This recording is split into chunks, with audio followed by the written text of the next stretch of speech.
Hi, everybody. Hi, Wally. Hi, Bob. Check. I'll say for the umpteenth time, it's been great to see people in person. This is the media panel. Oh my God, have we got media here? And we got folks, experts in every form. So what I'm going to ask you, I have my own personal agenda, I'll tell you that right now. I'm teaching a course, Media and Politics, Future TV, History Television, stuff like that at the University of Illinois in Chicago. So I'm going to be trying out stuff on you guys. You can shoot me down, whatever. But what I'm most interested in is the state of media now. It's a given that the Beatles arrived in 1964 at a time in which media made it possible for them to have the impact amplified because there were more newscast opportunities, there was more remote coverage possible, young people were a stronger and stronger force in terms of just record buying, not just record, just purchasing power. So right now, I put to this panel, after we have a line of introductions, the question I'm going to put to you is, I'm going to declare we are in a similarly earth-moving moment, and I'd like to know if you agree or disagree, and what are the things that make media now so potent, especially if it's potent in new ways or fresh ways. But before we go into that deep dive, let's go from my right to left. Your introduction, who you are and why you are a media expert. Go ahead. Thanks so much, Wally, and thank you to you and Susan for all the great work this weekend. Congratulations on Yes, Susan. SRR somewhere, but way to go. Well done. I'm Ken Womack. I don't know that I'm a member of the media, but I do write a column for Salon.com. I'm the music culture critic, I choose my subjects and we roll with it. I also host a podcast called Everything Fab Forward, where we talk to reasonably well-known people about their experiences with the Beatles. And I think that's good. You've given us the template. Okay, there you go. Template done. Mic drop. Go ahead. I am Ed Chen. I am the founder and co-host of When They Was Fab, a weekly Beatles podcast, and the one who came up with the name Queen of All Beatles Media, which is appropriate to this panel for our next introduction. And for that coinage.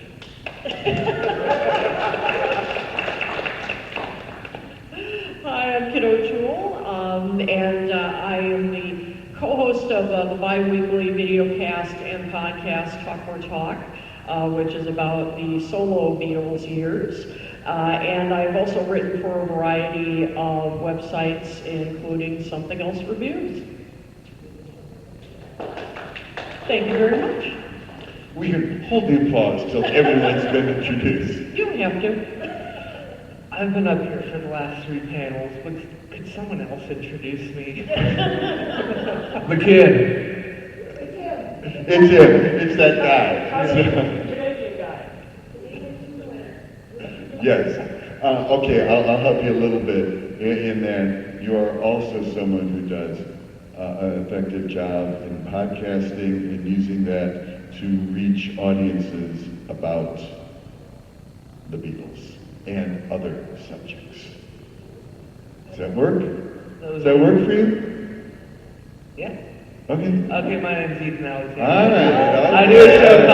I do a show called Fans on the Run. It's a podcast that happens sometimes. I've noticed you give something as an introduction and the person doesn't like it, suddenly they find their time. So, I don't, yeah, it's magic. My name is Andy Nicholes, and I'm a co-host of a weekly solo Paul McCartney podcast called Two Legs that I do with my partner, Tom Magnotti. Been there with him for 3 years now almost, and yeah, we're on YouTube every week. yay. I'm Skylar Moody. I am a content creator on YouTube and TikTok, making content specifically about the Beatles, and I am also the co-host of a George Harrison podcast called Apple Scraps with my friend Layla over here.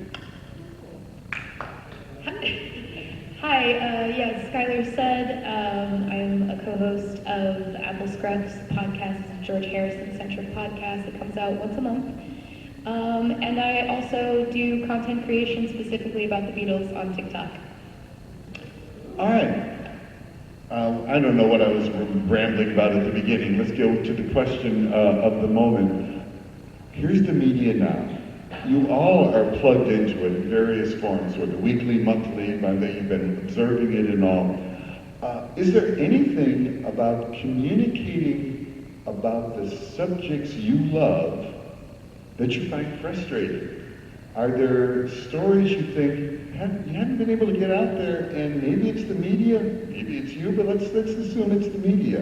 Is there something that the media isn't allowing you to do yet, and what would you like to do to correct that? Man, that's a course. Okay, what are your current frustrations with the media? With TikTok, I'd say my biggest frustration is just getting the right amount of people to see your video. Okay. There's always certain times that people say, oh, you should post it this time so that like a certain amount of people can see it, and there's some science to it that sometimes I don't even understand, but it really all depends. Sometimes your videos do super well, and then sometimes they don't do so well, and I find it always with the videos that I maybe don't put as much effort into, those always blow up and go crazy, but then something that I could spend hours editing gets maybe 100 or 200 likes, and it makes no sense to me, and that's what frustrates me, because I want people to see the content that I'm putting a lot of effort into. There you go with negative reinforcement. Do less work and do better, do a lot of work. But she's right, because there are times when we go live, we get better views when we just go live and unbox, something that comes out. Whereas my co-host and I will spend weeks researching and guessed at what they've done, put a lot of work into it, and edit it, do all this post work, and it gets like 200 views. So what do you do then? No, I'm serious. So you put all that work in it. Is it one and done, or is it something that can have additional life? I think as you get more exposure, and then more people find you, and they find all your additional content, they'll say, okay, what else is there? What else did you do? And that, as you grow, you get that. Okay. Kit, I saw your face light up on this.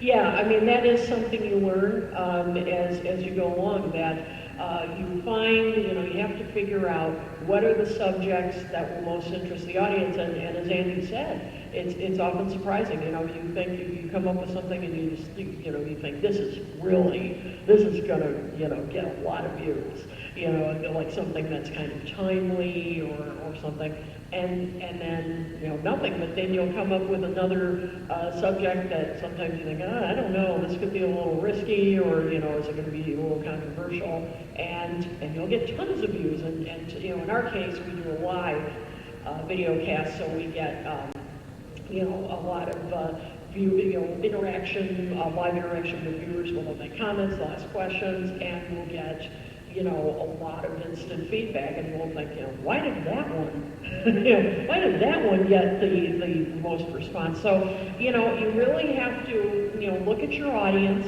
really consider, who is your target audience, what are the topics that you think will engage them, and you try to figure it out, but sometimes, it's kind of a mystery exactly why.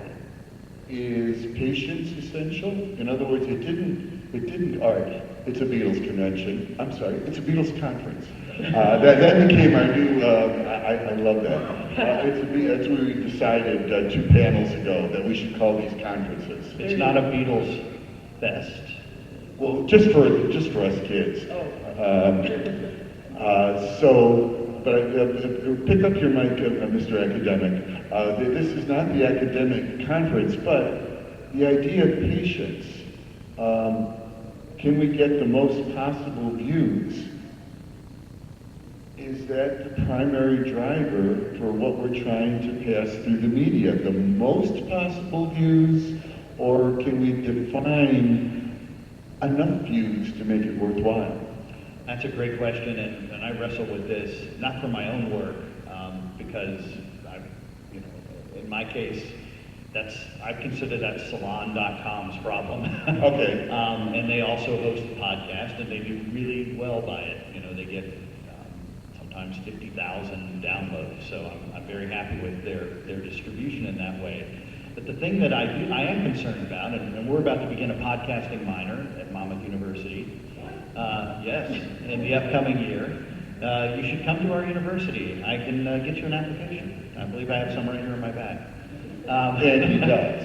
So. In any event, let me get to the concerns, because I think a lot of the folks here with their expertise and experience can start to answer them perhaps. So one of the challenges with podcasting, we know it's a tool that's important.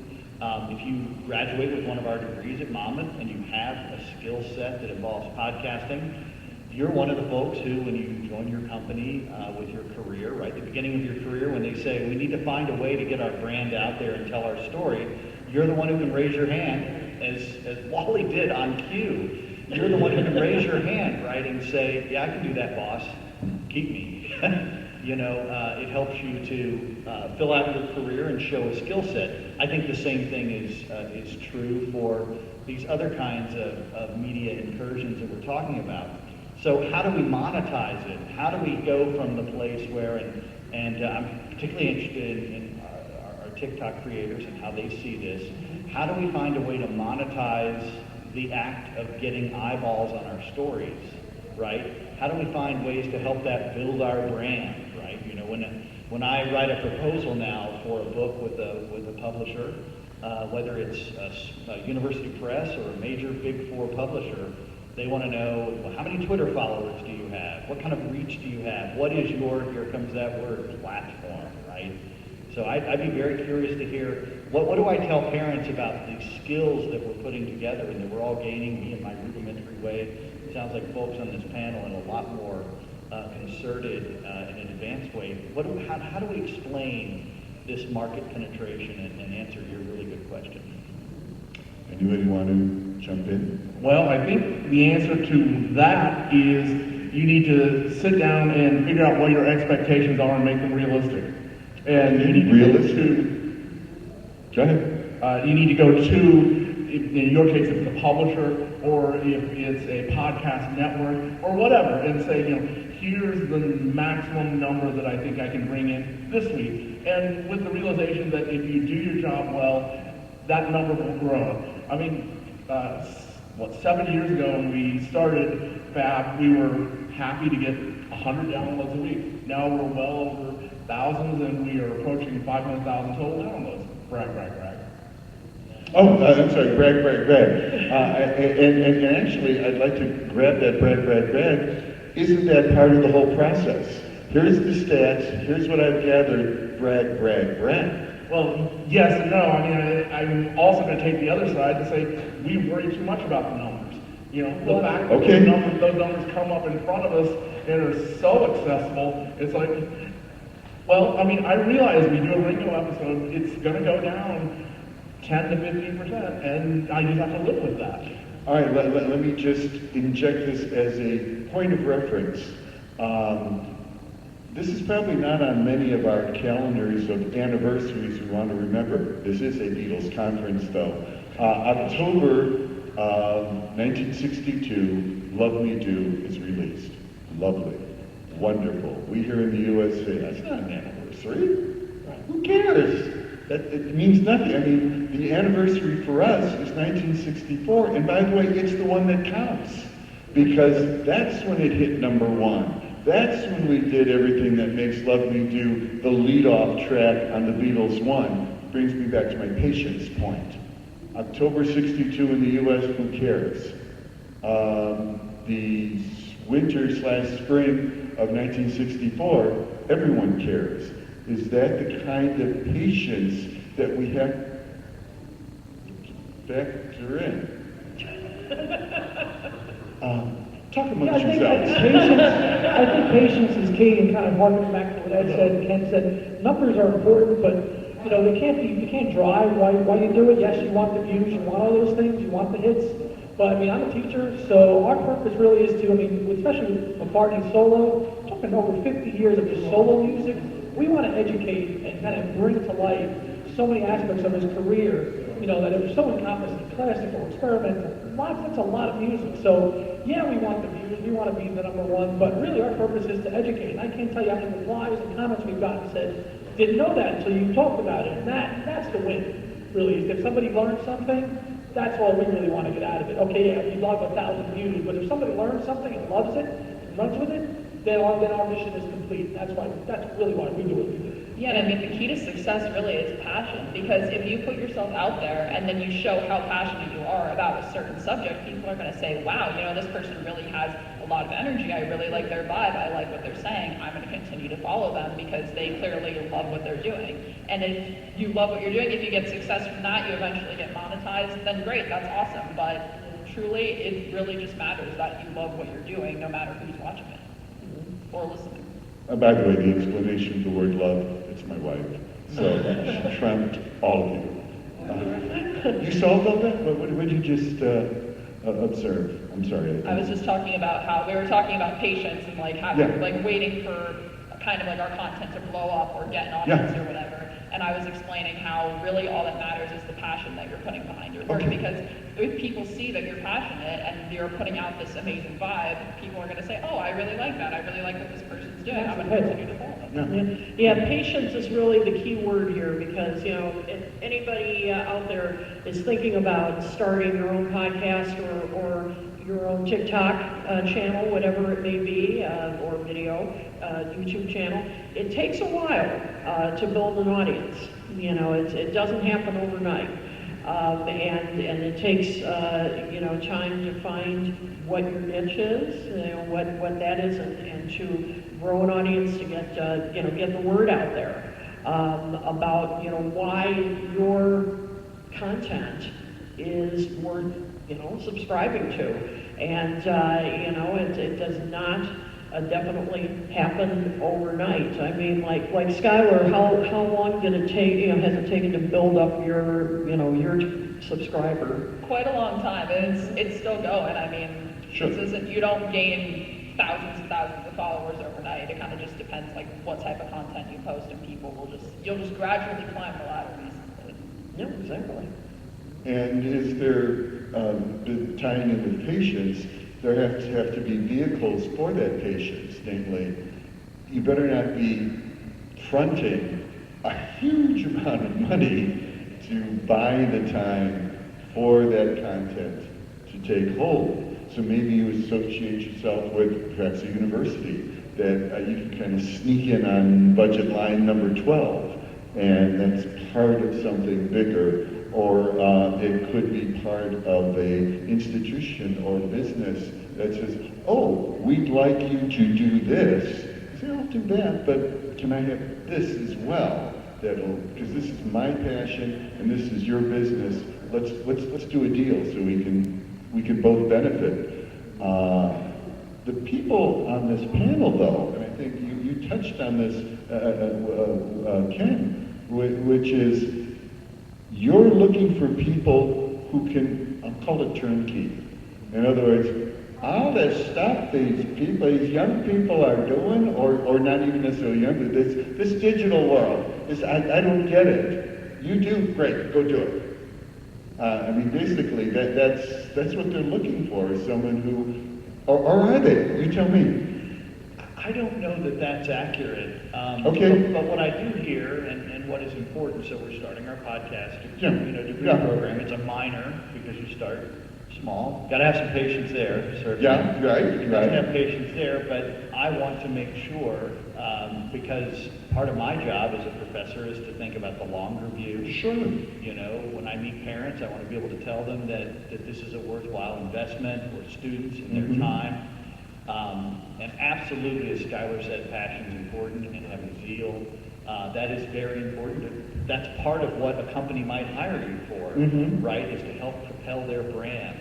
But I have a seriously vested interest in making sure that our students, not to just be Monmouth University students, I think it's all students, are getting value for their experience, because you do put a lot of time and energy and personal devotion into these, into content creation and that sort of thing. Now, what I do say to parents when I attend open houses, I tend to get brought out to make the following speech, which is we live in the great age of content creation, right? There are more than 500 for-profit businesses, for-profit streaming units that want content, and they need more content because, as we all know, whether it's Netflix or Hulu or what have you, we find plenty of shows that we love. But of course, for every episodic television program that we find that means something for us, there are probably 10 we might have tried out and scuttled because they did not capture our fancy. So I try to help students and inspire students to understand that they are in this moment where they can be storytellers, and they can be storytellers, and this, I guess, flies in the face of your patience argument. They can be storytellers now faster than ever before. It's not that you don't have to pay your dues when you join an industry or what have you, but there are avenues, and this we can actually take from the Beatles here, right? And I'm almost done. But we can actually take this from the Beatles. They went after an industry in 1962, all coming from the wrong side of the tracks in one way or another. Brian had failed at everything he'd done except for running a record department. George Martin was a giant fake. The Beatles themselves are from Liverpool, and what did they do? They came at this industry sideways and just pushed it over. And I think there are so many great opportunities for folks to do that today, and I'm hearing some of it, particularly with content creation and using TikTok right now, that I think is very exciting. There was a fellow with a question there. Was there a fellow with a question here? Oh, I was just going to say about with a lot of social medias now, there's a lot of algorithms that look for certain things, and noticing trends and noticing how those interact with certain things can also help with gaining some audiences, because a lot of times it's one thing that will blow up. So you need to take that audience and run with it, you know. But you have to find what that specific thing wants, I guess was kind of one of the things I was just trying to say. Well, again, that brings us back to the dreaded word monetization. I think we all would like to be able to get at least some money back for the time and effort we put in. Although, one of the nice things about the world we live in is, as long as you have the passion and you have the collection and you can talk intelligently about a subject, you can go out and do a podcast about it and somebody will listen to it. All right, may I toss how it can start quickly getting maybe more complex than we'd like it to be. I'm part of the Library of American Broadcasting Foundation. They're associated with a media collection in the University of Maryland, College Park. And we had an award event, gave it to, how am I blanking on his name? Quick, who played Kunta Kinte? Who played Geordie? LeVar Burton. Thank you. LeVar Burton was the recipient of an award. We presented that in Las Vegas, and there was a little interview that was done. And they couldn't use as much of it as they wanted because in the background was copyrighted music which has involved in it fees for further transmission, etc. So it's one thing to say monetization, it's one thing, but there are expenses that you have to be hyper aware of as you're pushing yourself forward. Have any of you in your creative endeavors run into the issues of, can I do that? Guess what? Oh, the most amazing of coincidences. Yes. Don't get us started. Don't get us started. I have the honor of being the one that the RIA, the canary in the coal mine for the RIA from the Beatles. Congratulations. It's so good to see you. We do it on two legs. We've used the part of the music. Now with YouTube, when the policies change, you can't make any money from it. So we like to incorporate some real clips when we can. Sure. To enhance the show. It's not just two talking heads for an hour and a half. If we can drop a video clip in or a song in, we'll do it, but now YouTube just says you can't make any money from that, which we're fine with. We just want Because you're not making any money from it. we don't want it. We just want to be able to have this cut in to enhance the episode. Even when you're definitely not making any money, they take things down if there's copyrighted material in their song clips, things like that. I mean, I do a program having nothing at all to do with the Beatles that I gave to my synagogue. They recorded it, they tried to pick it up, put it up, and it was taken down within 10 minutes because of the song clips. Yeah, it depends on the copyright. And that's why I was paying particular attention to the original content you two were doing earlier today. You are creating it. This is your stuff that you're doing. So who's giving you permission to do it? You're giving you permission to use it because you're the ones who created it. So that helps, I would think. You grabbed your mic. So Oh yeah, I was just gonna say in terms of the music hurdle, there's actually a loophole now that we can do on TikTok where if you edit the video outside of the app and then you upload the video onto TikTok and you put an audio over it and then just turn the audio down, it makes it harder for TikTok to tell that you used copyrighted material. And they also there's licensed Beatles songs on TikTok that people are able to use, but it's a very slim amount. I think it's only stuff from the one album, so you're very limited, but that is the loophole that we've both been using, and so far it's working. Please no one tell TikTok. But basically, it almost goes back to the point I made earlier about, I think, the previous panel, I'm losing track, but essentially, the rules of the game are being written and rewritten even as we speak. This worked, this worked, this worked. Okay, maybe it won't work for the foreseeable future or long term, but it's going to work as a transition to get us to where we need to be. And say, all right, so there is a market, here's how we make money from it, and so now everybody's happy.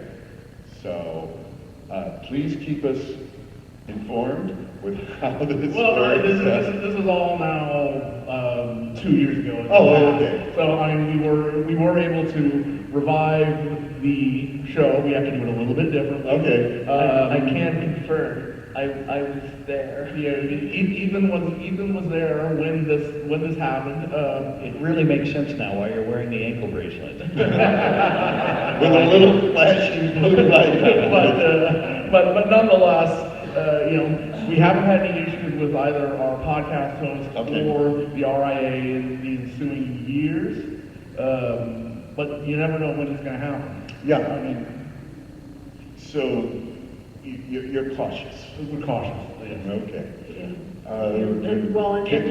Just want to mention, that's why, I think probably all of us at one point or another, I know we do, got questions, why don't you play music? Sure. This is exactly why, because, we can get nailed for it, and it can be a very, very expensive Although I have mistake. to say they were very nice. They said take it down, Now.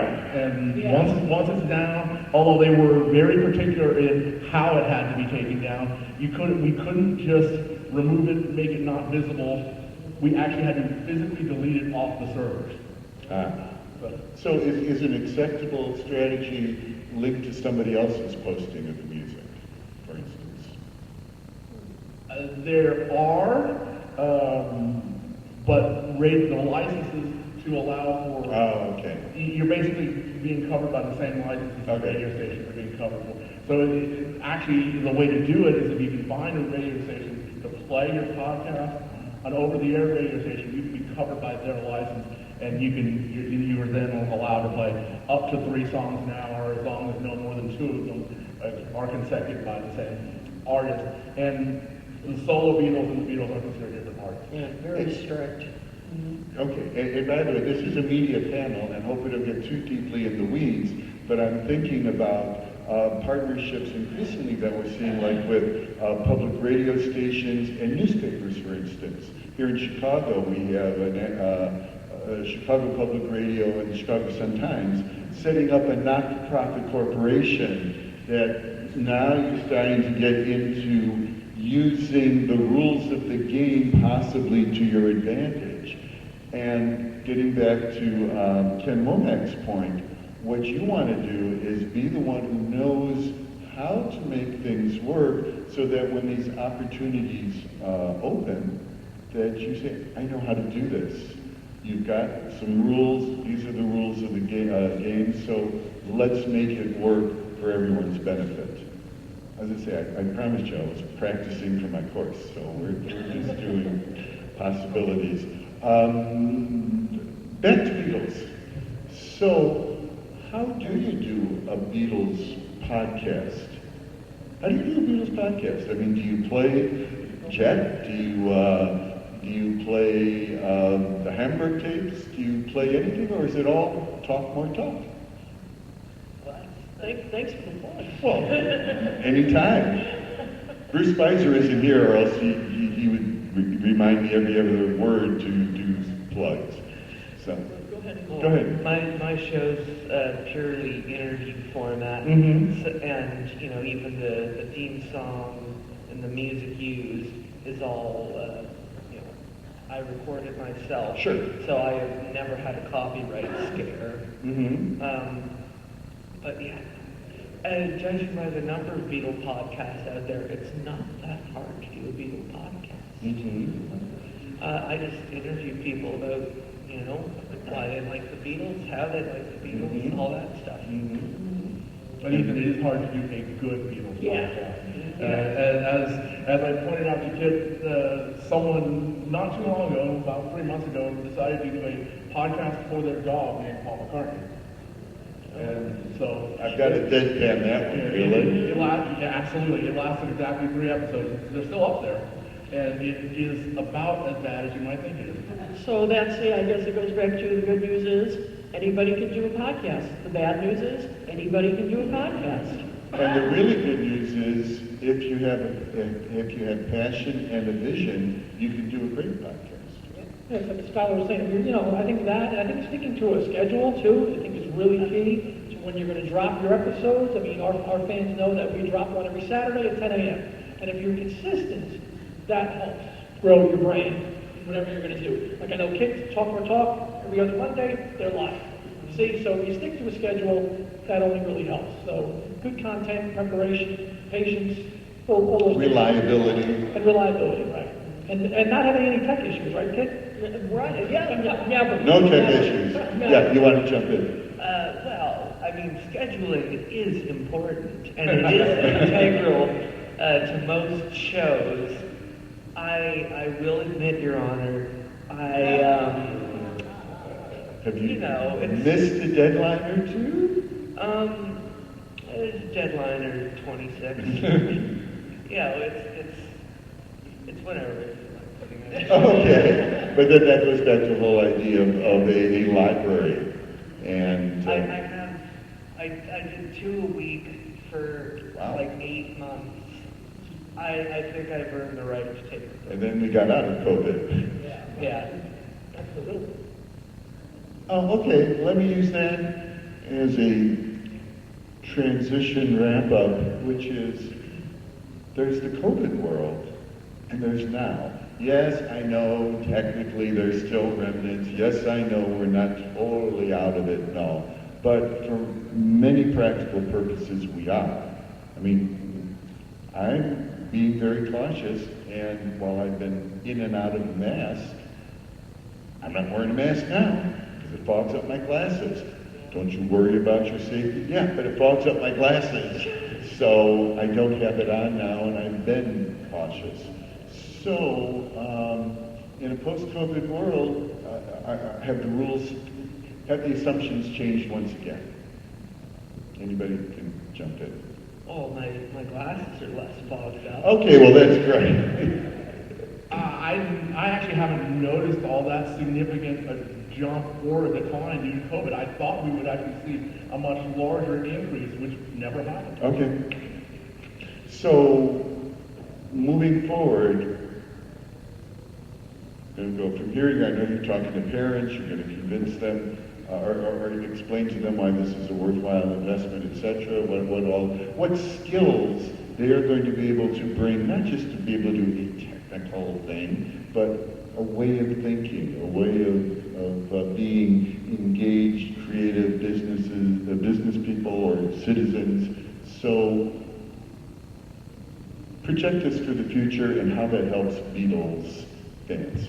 Well, and what you just said is very true and prescient, but it's also, in terms of what you get, you also, if you're not making a podcast about a dog named Paul McCartney, or wearing an ankle bracelet, if you're creating something and you're doing it hopefully in a responsible, ethical way, what we hope to teach are aspects of ethics, of critical thinking, right? Part of it is how you tell a story. So we have courses that we're ready to unleash about narrative and how you construct narrative that's compelling. We need more great stories. So we're not just thinking in terms of our podcast degree about nonfiction, but also fiction, about sports. If you name it, there could be a podcast about it. So we're trying to think about this in a global way. What does it mean for Beatles? As Kip said, part of the problem with mass proliferation is you've got to work hard. I think in our digital age, we have never had to work harder than we do now to find a good book. It doesn't have to be a Beatles book, it just be any book, right? How do you find the next great read that you're going to experience? Forget about the Beatles, not that we can't. But how are you going to find the next great episodic TV show you want to watch? So we have to find ways to cut down on the din of noise, right? This sort of roar that the internet presents and our digital world presents, so that we can get to the good stuff. There's a concept that's quite popular now among academics and business types, and that is fail better, fail faster.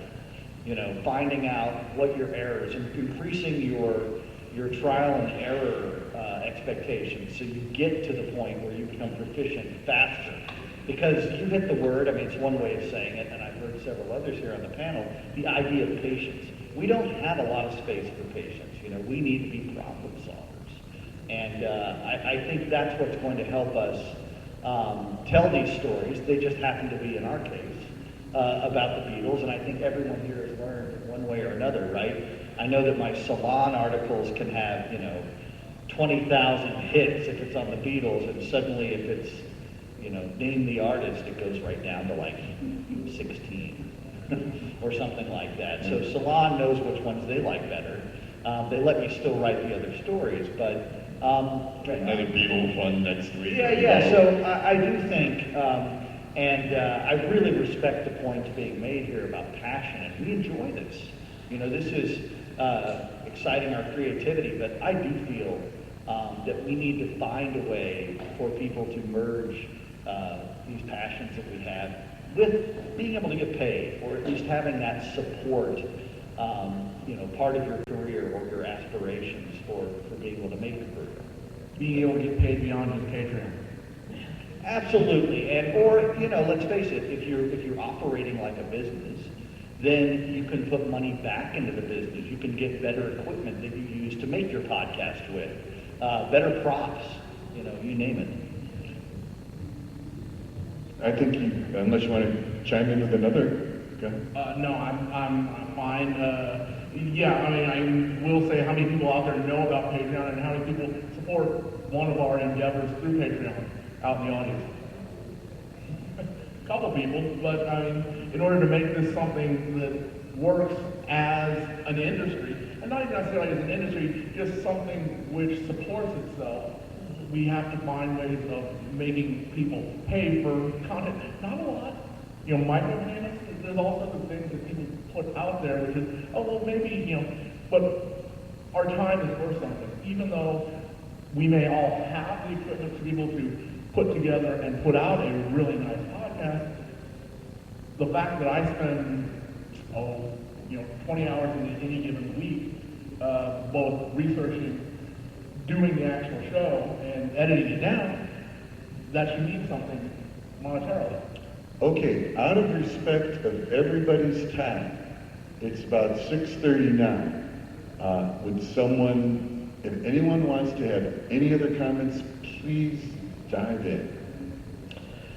Honestly, I'm not entirely too fussed if I make money or not from the show. I'm doing it purely out of a place of passion. My show is for the fans, by the fans, about the fans, and part of me feels like I'd be a bit of a swindler if I would take people's money, because it just doesn't feel right. I'm But doing it even for the love. still paying for, I'm willing to eat the cost. Okay, yep. What Ethan said, it's not about the money. Get your own talking points. I'm just telling you how it is. It's not about the money, it's about the passion. I think everybody on this panel has passion.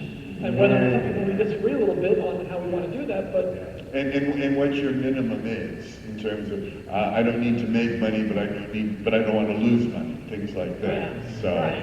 so Yeah, there's a scale of what's acceptable.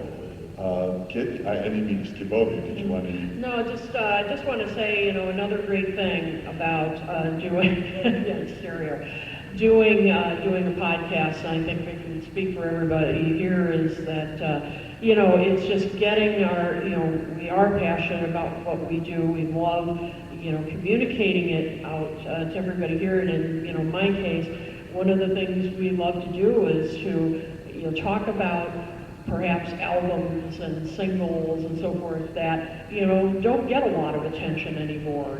Maybe aren't played except maybe on the Beatles Sirius XM channel, but other than that, don't get a lot of attention. And it means the world when people come up to us and say, "Wow, you made me go back and listen." To Ringo's Bad Boy or something. It's really, and they have, yes, they have. That means, that really means the world to us, and that's the power of video and podcasting. Okay. Yes. I was just going to elaborate a little bit on that trial and error process, Ken, I believe that you were talking about before. I don't, yes, it can also be about whether you succeeded or failed at something, but I think also trial and error works with the way that you tell your story and the way that you present yourself. Because at least for me, I go back and watch old TikTok or YouTube videos and I'm thinking, oh, I don't like the way that I edited that, or I don't like the way that I phrased that, or this should have been in that order or whatever. So that's how I see trial and error, is more like not whether a video did well or did poorly, but just how I told it and how I was communicating what I wanted my audience to know.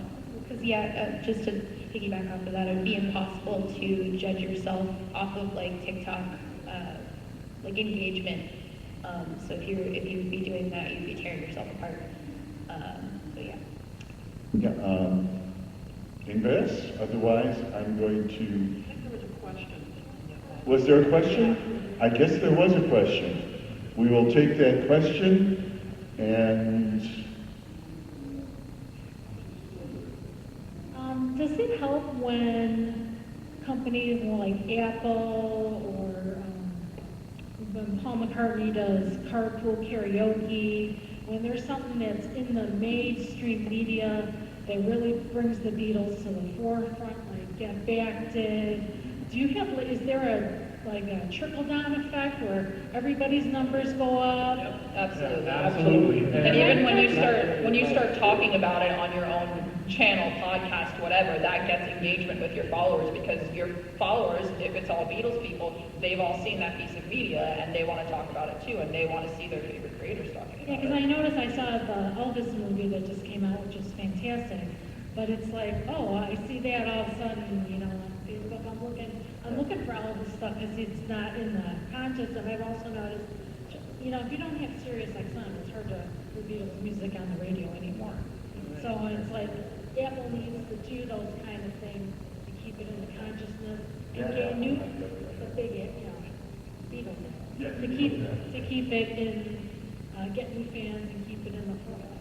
And to bring it back around to the fest always, I think, probably for all of us, presents at least a little bump. Yeah. Yes, absolutely. Yeah. Well, thank you Thank you, thank you, thank you, thank you, thank you, thank you, everybody. Yes, Do you have any last words? I'm about to. Yes. I now declare this bridge open. Whoops, I now declare this bridge closed until next year. Thank you, Wally.